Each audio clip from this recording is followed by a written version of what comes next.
안타까운 일이 벌어졌습니다. 우리 경북 청송 주황산에서 실종된 초등학생이 있습니다.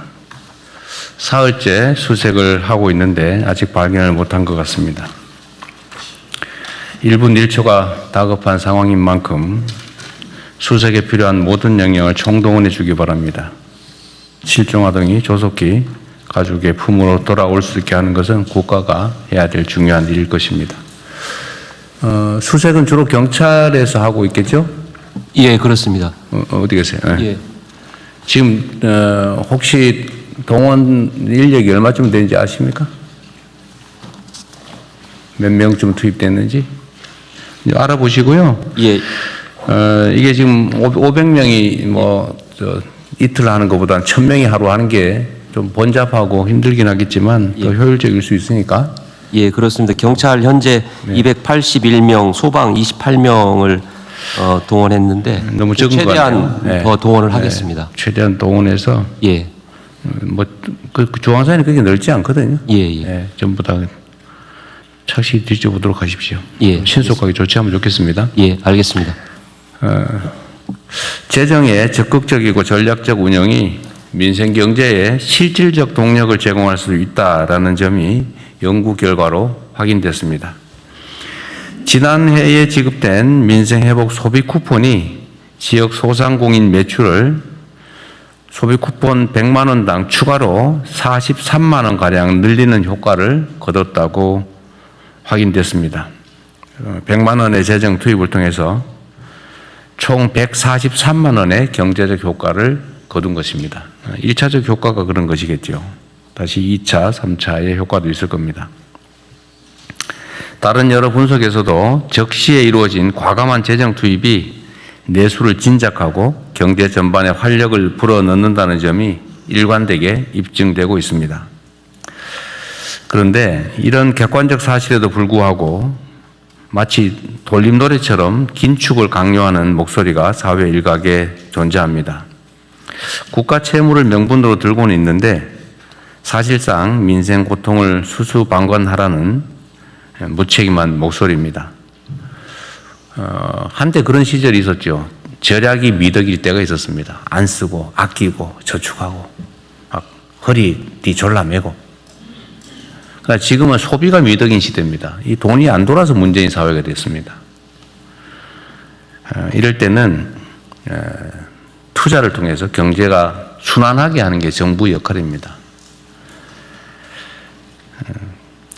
그리고 우리나라의 실질적인 채무, 국가 채무, 그러니까 명목상에 있는 채무 말고 실제로 자산은 얼마가 있냐, 채권은 얼마가 있냐, 또 채무가 예를 들면 100만 원인데 채권이 90만 원 있으면 실제 빚은 10만 원 정도인 거죠.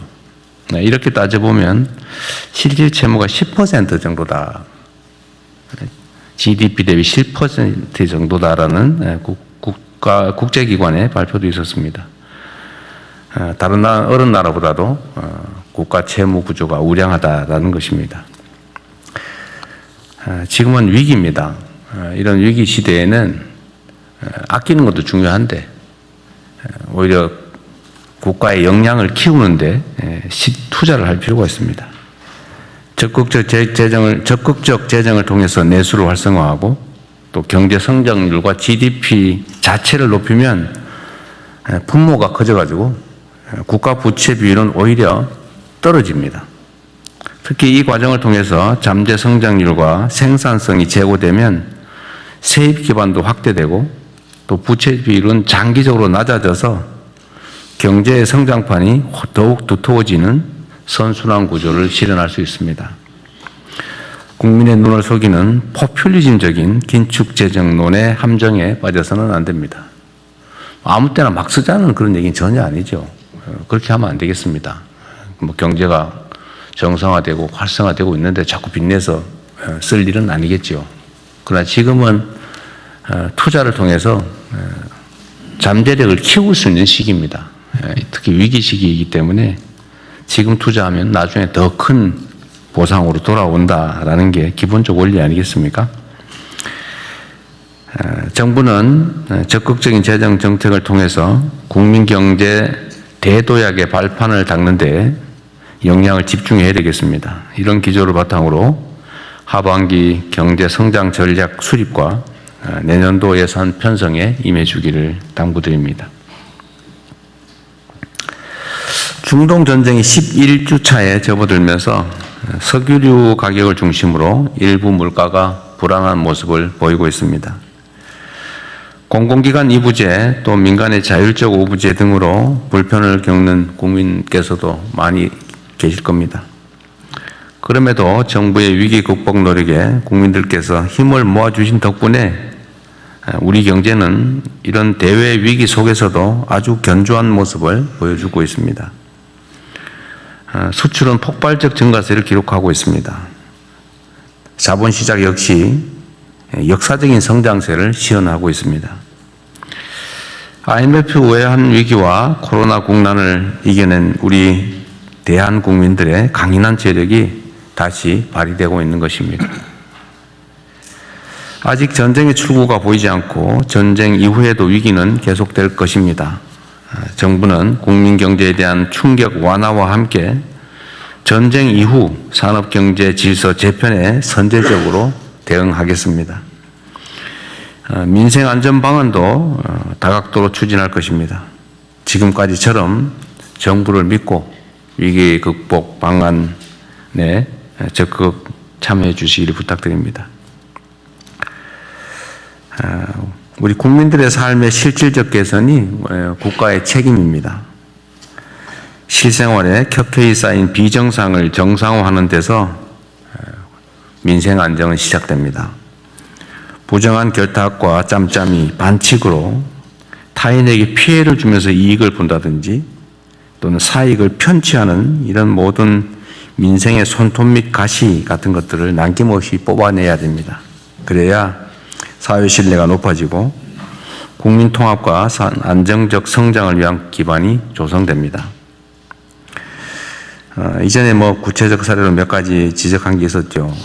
교복폭리라든지 또 계곡 불법시설 정비 문제나 또는 비서실장께서 관심 갖고 있는 휴게소 카르텔 문제, 또 부동산 짬짬이 같은 그간 지적된 일상 속의 비정상의 정상화에 더욱 속도를 내주시기 바랍니다.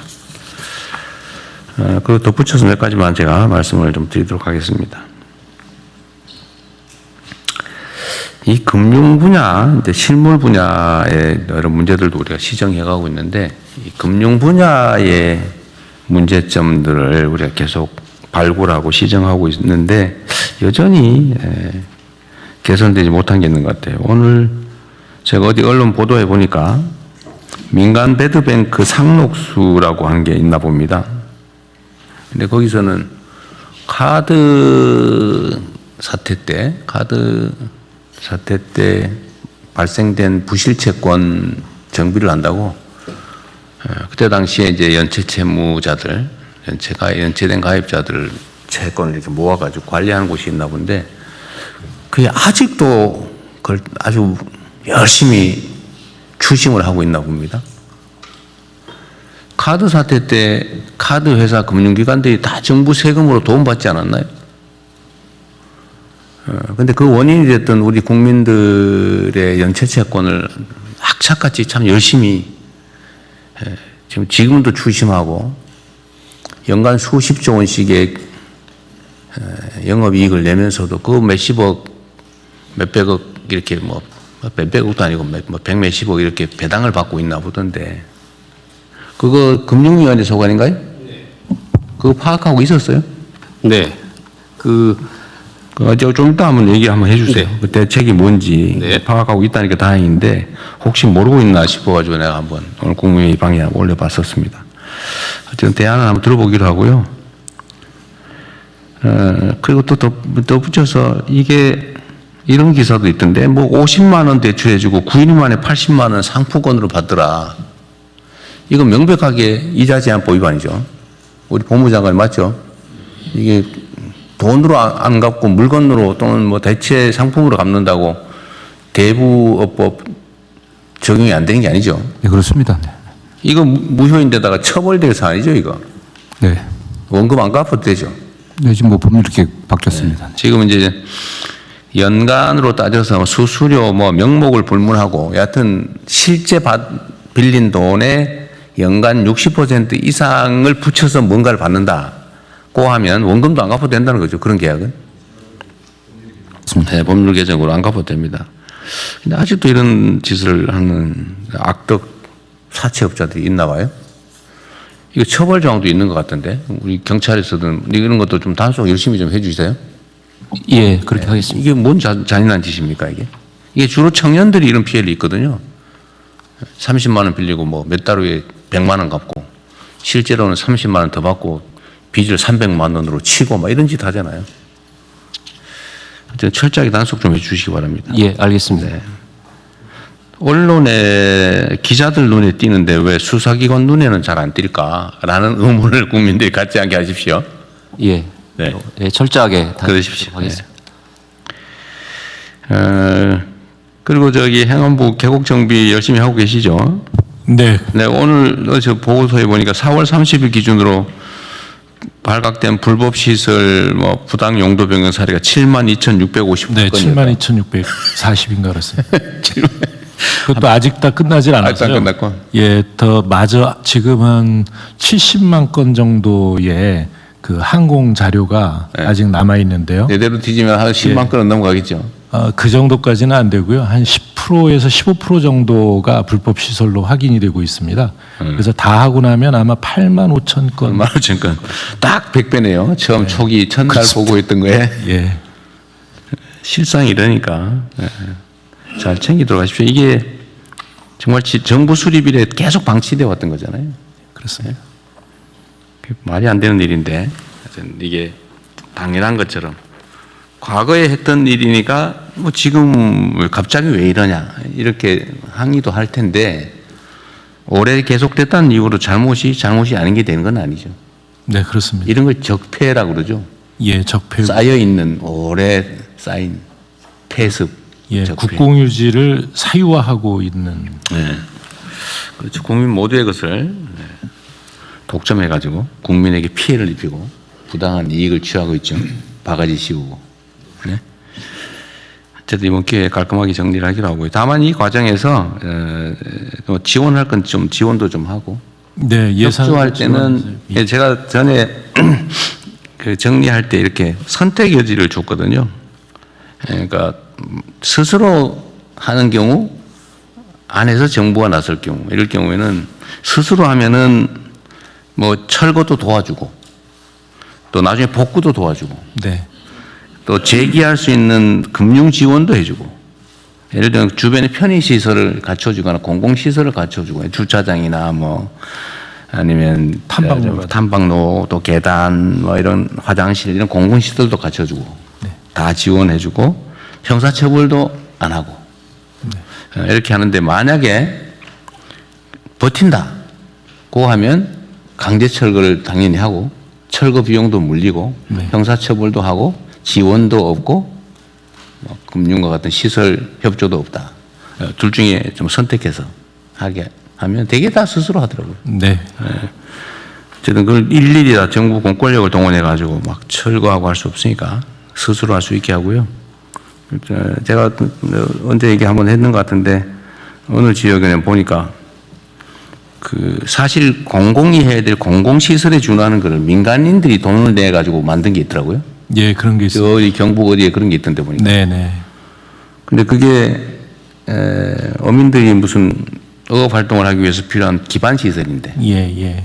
그걸 개인이 돈을 내게 해서 했으면은 그걸 공공이 돈을 내고 좀 뭔가 합법화해주고 할 생각을 해야지. 대통령이 시켰다 그러면서 그걸 철거하겠다고 해가 난리가 난 모양이에요. 예. 그 잘못된 접근한 네, 것을 그렇게 하면 안 되죠. 네네. 공공이 책임을 져야지, 책임을. 공공이 시설을 해줘야 됩니다. 그런 권한을 가지고 있으면 책임을 져야지. 그 원래 공공이 돈 들여서 해야 될 일을 민간에게 대신 시켜놓고 이제는 대통령이 시켜서 불법이니까 무조건 철거해라. 그게 무책임의 극치죠. 네. 그런 일이 벌어지지 않게. 네.